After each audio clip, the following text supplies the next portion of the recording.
Stellar ভিডিওতে তোমাদের সকলকে স্বাগত জানাই। এগুলি দেখতে পাচ্ছ কি?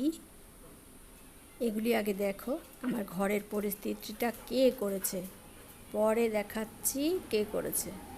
আগে দেখো আমার ঘরের হালটা, দেখেছো?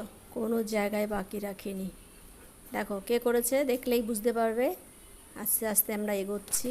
দেখো আমরা কিন্তু চলেই এসছি, বুঝতে পারছো? কিছুটা তো বুঝতে পারছো হয়তো। এখন না বোঝার ভান করলে তো হবে না। বল এগুলি কে করেছে দেখো, এবার তোমরাই বলো কে করতে পারে। দেখেছো এটা কি ছিল? এটাই দেখার বাকি ছিল। এটা হচ্ছে আমাদের পেছনে একটা গাছ থেকে কলা, মোচাসহ কলা হয়েছে, কেটেছিল, তো সেইটার হাল এই করেছে। ও কিছু করেছে? তোমাদের দেখলে মনে হচ্ছে ও কিছু করেছে? পুরো শান্ত স্বভাবের একটি সুন্দর কিউট বাচ্চা। আবার চোখ মারছিস? কিউট বাচ্চা, ঘুম পেয়ে গেল? কিরে, কে করেছে এটা? তুমি কিচ্ছু করনি। না না, তুমি এগুলি করতেই পারো না। তোমার মতো ভদ্র সভ্য এই পাড়াতে আর একটাও নেই। গোল্ডেন রিট্রিভার তুমি একাই আছো।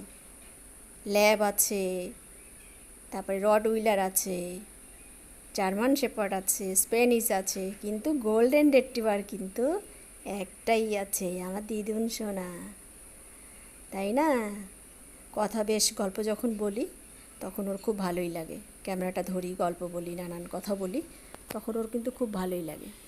কথা শুনতে শুনতে চোখে ঘুম এসে যায়।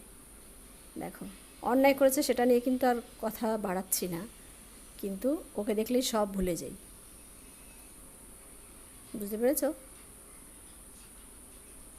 কি খাবে? কিছু একটা চাইছে আমার কাছে, আর আমি যে ক্যামেরাটা ধরে দাঁড়িয়ে আছি তাই দেখছে যে আমি কি করছি। সারাদিন আমি কি করি, আমার ক্যামেরার আমার পেছনেই লেগে থাকে আমার দিদুন। দিদুনের কোনো কাজ নেই নাকি? কোনো কাজ নেই আমার দিদুনের, শুধু থেকে থেকে শুধু আমার মুখ কাছে আসে আর নানান রকম ভিডিও করে। আমি দিব্যি শান্ত হয়ে বসে আছি, শুয়ে আছি, শুধু আমাকে জ্বালাতন করে, তাই তো? ও বাবা, হাওয়াটা কোথাও যাচ্ছে না, তোমার বরাবরই আসছে, ঠিক তোমার বরাবর আছে। না না,